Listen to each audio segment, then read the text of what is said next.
بسم اللہ الرحمن الرحیم۔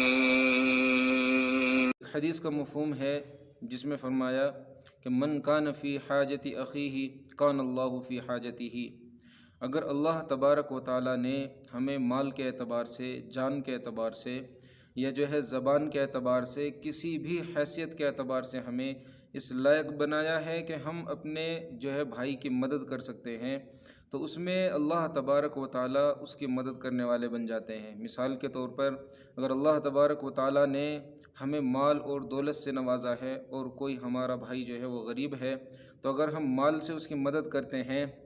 اپنا بھائی سمجھتے ہوئے، انسان سمجھتے ہوئے اسے، تو اللہ تبارک و تعالیٰ اس کی تمام ضرورتوں کو جو جائز ہوتی ہیں پورا فرما دیتے ہیں۔ ایسے ہی اگر ہمیں اللہ نے طاقت عطا کی ہے اور کوئی شخص جو ہے ہمارے بھائی پر ظلم کر رہا ہے، اگر ہم اسے اس طاقت کے ذریعے سے جو ہے، اس مقام اور عہدے کے ذریعے سے جو ہے اس پریشانی سے جو ہے نجات دلا دیتے ہیں، اس کی جان چھڑا دیتے ہیں، تو اللہ تبارک و تعالیٰ ہر پریشانی سے اس کی جان کو چھڑا دیتے ہیں، ہر طریقے کی جو ہے آزمائش سے اس کی جان کو چھڑا دیتے ہیں۔ ایسے ہی اگر ہم کسی شخص کو پریشان دیکھیں تو ہمیں اللہ نے اگر زبان کی فصاحت عطا کی ہے، زبانی قوت عطا کی ہے، اور ہم اپنی زبان کے ذریعے سے کسی کو تسلی دے سکتے ہیں، تو ہم اگر اس سے تسلی دیتے ہیں تو اللہ تبارک و تعالی ہماری زبان کے اندر فصاحت و بلاغت عطا فرماتے ہیں، اور ہماری زبان سے ایسا کام لیتے ہیں کہ جس سے اللہ خود بھی راضی ہو جاتے ہیں اور لوگ بھی آپ سے راضی ہو جاتے ہیں۔ دنیا کی زندگی بھی آپ کی بہتر بن جاتی ہے اور آخرت کی زندگی بھی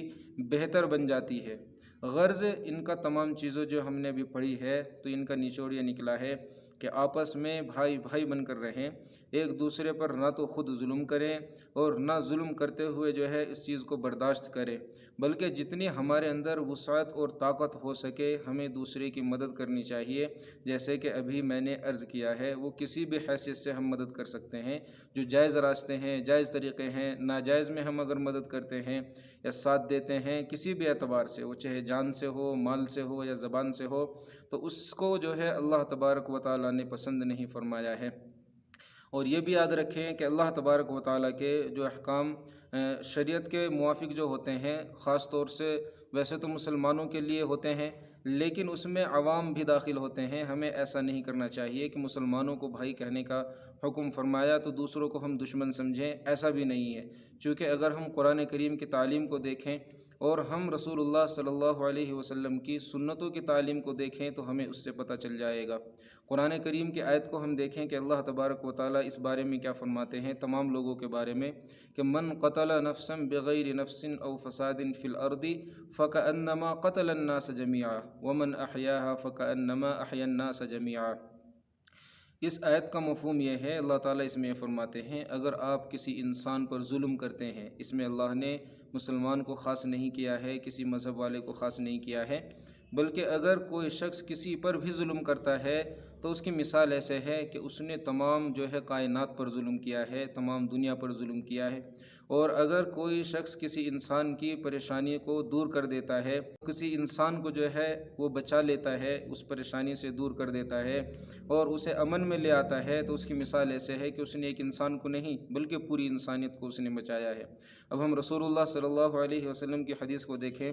تو آپ صلی اللہ علیہ وسلم کی ایک حدیث کا مفہوم ہے کہ خیر الناس من ينفع الناس، لوگوں میں جو ہے سب سے بہتر انسان جو ہے وہ ہے کہ جس سے لوگوں کو نفع پہنچے، یعنی کہ نقصان نہیں پہنچے۔ اس میں بھی کسی مذہب اور کسی انسان کو خاص نہیں کیا ہے، بلکہ اس میں بھی جو ہے عام طور پر یہ تعلیم دی گئی ہے کہ ہر انسان کو ہم سے نفع پہنچنا چاہیے، نہ کہ نقصان پہنچنا چاہیے۔ تو ان تمام چیزوں پر ہماری نظر رہنی چاہیے اور اس کی ہمیں فکر رہنی چاہیے کہ ہماری زندگی اللہ تبارک و تعالیٰ اور رسول اللہ صلی اللہ علیہ وسلم کی منشا کے موافق گزرے۔ جو دین لے کر آپ ہمارے پاس میں آئے ہیں اس کے تابع ہم اپنی زندگی کو کر کے یہاں زندگی بسر کر کے جائیں، تاکہ اللہ تبارک و تعالیٰ کے سامنے ہم جو ہے